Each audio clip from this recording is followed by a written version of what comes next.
Мен кыла алам, менин колумдан келет деген сөздөр бар го, аффирмация сөздөр да булар. Мына ошолорду колдонгондо дейт да, адам менсинүүгө алып барышы мүмкүн. Анткени мен деген сөз эки менден турат экен да. Мен синүү. Эгер мен кыла алам, мен антем, мен минтем деген менсинүү болгон болсо, адам ошол ийгиликке жеткенде дейт да, Кудайды унутуп коет дейт. Баардык нерсе все, мен кыла алдым, менин колуман келди дегендей өзүн өтө улуу сезип Кудайды унутуп коет экенбиз да. А эгер ошол иш колунан келбей калса, бул адам түз эле стресске, депрессияга калып экен. Анткени эмне?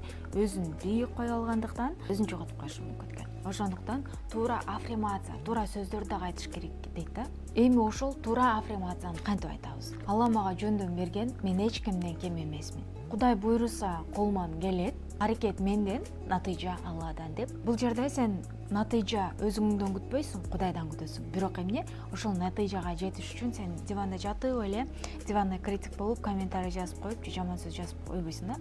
Ал жерде сен өзүң максатыңа карай аракет жасайсың.